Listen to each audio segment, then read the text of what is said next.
Welcome to F007 Channel. Dukung terus F007 Channel dengan like, share, comment, and subscribe. Melanjutkan cerita berikutnya dari Battle Through the Heavens.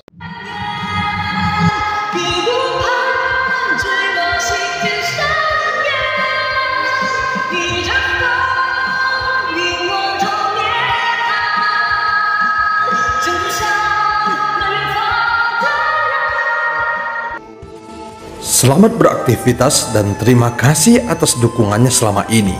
Semoga semua sobat F007 selalu diberikan kesehatan dan rezeki yang berlimpah. Amin ya robbal alamin. Pada part sebelumnya, semakin banyak binatang buas dan orang kuat yang datang ke tempat Xiaoyan berada. Segera, Jin Dongming, Yongdong, dan Long Biao menghadapi mereka. Bagaimanapun, mereka semua tergoda dengan aroma pil yang dimurnikan oleh Xiaoyan. Setelah Xiaoyan berhasil memurnikan untuk yang kelima kalinya, dia meminta izin nomor 1 untuk memasuki alam dewa kekacauan. 9. Apa yang kamu mau dariku? Nomor 7 adalah orang pertama yang berbicara. Dia tampak sedikit terkejut dengan pemandangan di depannya. Untuk mencari pengusaha nomor 1 yang berkeliling dunia bukanlah hal yang mudah. Tentu saja ini dilakukannya karena kesepakatan mereka sebelumnya. Xiaoyan juga tidak berbicara omong kosong lagi, dan sebelumnya dia sudah memberikan pil tubuh dewa dan iblis yang telah dimurnikannya ke sosok nomor 1, lalu memintanya untuk menyampaikannya kepada nomor 7. Kamu benar-benar berhasil menyempurnakan ramuan ini. Bahkan kualitasnya jauh lebih tinggi dari yang diharapkan. Tidak buruk. Setelah beberapa saat, suara nomor 7 terdengar. Hal ini jelas karena dia telah memeriksa ramuan yang disempurnakan oleh Xiaoyan dan dia tampak sangat puas. Apakah hanya ini saja? Lalu apakah bahan obat yang kusediakan cukup?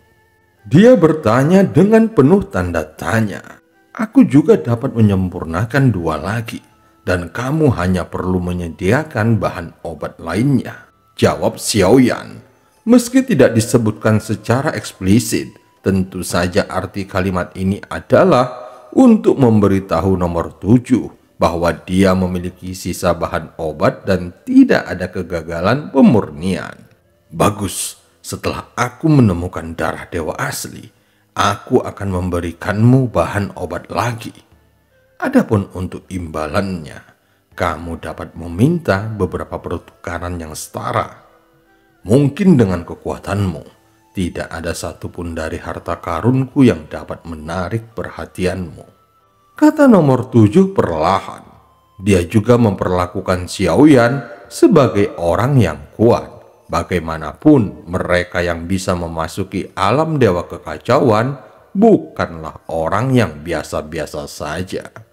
Setidaknya, mereka pasti akan menjadi yang terbaik di dunianya masing-masing. Saat ini, nomor 7 masih memiliki permintaan 2 pil tubuh dewa dan iblis lagi. Aku akan memintamu membayar di muka berupa beberapa ramuan detoksifikasi dewa terlebih dahulu. Xiaoyan segera mengungkapkan pikirannya. Inilah tujuannya menyempurnakan ramuan ini. Pil detoksifikasi. Bagaimana mungkin seorang alkemis kekurangan ramuan? Nomor 7 sedikit bingung. Bukan seperti itu.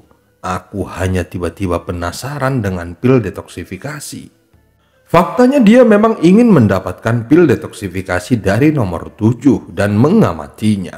Namun Xiaoyan tidak akan mengakui bahwa dia tidak memiliki pil penawar racun di tangannya. Apalagi sampai mengatakan tidak memiliki bahan obat. Menurut imajinasi nomor 7 tentang kekuatan Xiaoyan, seharusnya untuk mendapatkan bahan obat dan ramuan bukanlah suatu masalah. Aku memiliki beberapa pil detoksifikasi dewa. permintaan pil detoksifikasi tidak banyak dan kesulitan pemurniannya juga lebih rendah. 3 pil tubuh dewa dan iblis cukup untuk ditukar dengan lebih dari 10 pil detoksifikasi dewa bermutu tinggi. Apakah kamu yakin ingin menukarnya? Nomor 7 terus bertanya, bolehkah aku menukarkan 5 pil detoksifikasi dan 5 lainnya digunakan untuk bahan obat? Xiaoyan berbicara tidak sopan. Setelah nomor 7 berkata seperti itu, Xiaoyan akhirnya mengetahui bahwa pil detoksifikasi memang tidak seberharga pil tempur seperti pil tubuh dewa dan iblis. Nilai dari 3 ramuan tubuh dewa dan iblis dihargainya dengan 10 pil detoksifikasi dan tidak berlebihan jika dia menukarnya dengan 20 pil. Meskipun di benua Daudi dia jarang berpartisipasi dalam pengelolaan aliansi bisnis, namun Xiaoyan masih memiliki beberapa ide saat berbisnis. Apalagi pengusaha seperti nomor 7 selalu berbisnis di berbagai dunia. Tanpa keuntungan yang cukup besar, tidak mungkin dia akan melakukannya, dan itu bukan gaya seorang pebisnis. Bagus. Kerjasama pertama sudah berjalan dengan baik. Setelah mengatakannya, nomor 7 berhenti sejenak. Tentu saja sangat tidak sopan mengatakan iya dengan segera. Hal itu tidak akan membuat pembeli merasa senang. Sebaliknya, hal itu akan membuat mereka merasa ditipu. Namun ini justru sebaliknya. Terima kasih. Xiaoyan secara alami memahami trik kecil yang digunakan nomor 7. Meski memang mudah untuk dilihat, tetapi dia harus mengatakannya. Bagaimanapun pengusaha ahli dalam memanipulasi hati orang. Aku akan meminta nomor 1 untuk memberikannya kepadamu nanti. Setelah keduanya selesai berbicara, dia segera mundur dari alam dewa kekacauan. Xiaoyan perlahan membuka matanya. Adapun pertarungan sengit yang terjadi di luar gua masih terus berlanjut.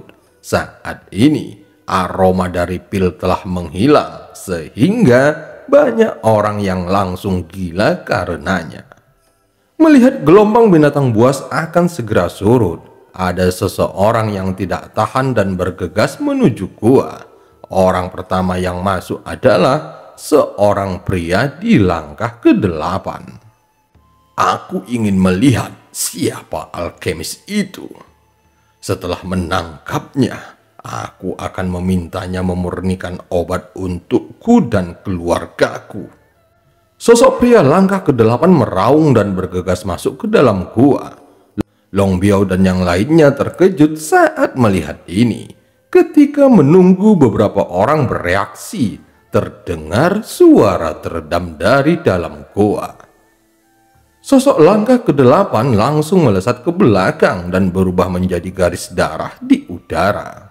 Segera sosok Xiaoyan berjalan keluar gua. Menyadari kekuatan ki dan darahnya, binatang buas di sekitar sepertinya langsung ketakutan dan terdengar suara ratapan di mana-mana.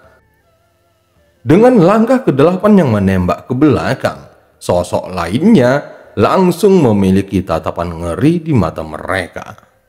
Segera, beberapa orang dengan reaksi cepat berlari dari sini. Adapun orang-orang yang berada di sekitar Xiaoyan tidak melanjutkan tindakannya.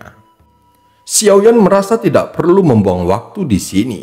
Dia baru saja memurnikan pil, namun segerombolan binatang buas ada di sini. Bahkan banyak sosok juga ada di sini.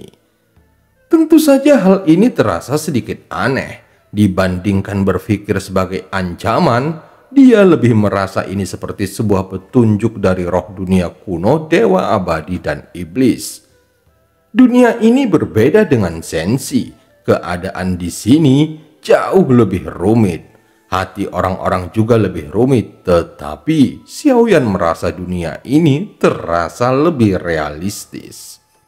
Mungkinkah itu mengisyaratkan semacam krisis? Xiaoyan segera mengangkat kepalanya melihat ke arah pegunungan. Tiba-tiba pupil matanya sedikit menyusut. Sebelumnya tempat ini diselimuti oleh penghalang beracun, namun sekarang itu telah menghilang begitu saja, seolah-olah menguap. Bagaimana penghalang racun itu bisa hilang? Mungkinkah ini terkait dengan penghancuran diri sebelumnya? Setelah menghubungkan keduanya, Xiaoyan tiba-tiba mengerti akan sesuatu. Dia segera melihat ke arah Istana Shen. Orang lain mungkin tidak mengetahui identitas Xiaoyan, tetapi roh dunia kuno, dewa abadi, dan iblis sudah mengetahuinya. Dan sebagai roh dunia, dia juga bisa merasakan hubungan sebab akibat antara Xiaoyan dan Ning Yao. Jadi semua kejadian sekarang sebenarnya dia sengaja ingin memberitahu Xiaoyan bahwa saat ini ada bahaya di Istana Shen. Terima kasih. Xiaoyan mengangkat kepalanya dan segera menangkupkan tinjunya di bawah tatapan bingung Long Biao dan yang lainnya. Bagaimana situasinya? Kepada siapa dia berterima kasih? Long Biao merasa aneh. Dia benar-benar tidak mengerti beberapa tindakan Xiaoyan. Namun Zhonggu dan yang lainnya tidak bertanya karena mereka merasa Xiaoyan bukanlah eksistensi yang bisa mereka tebak.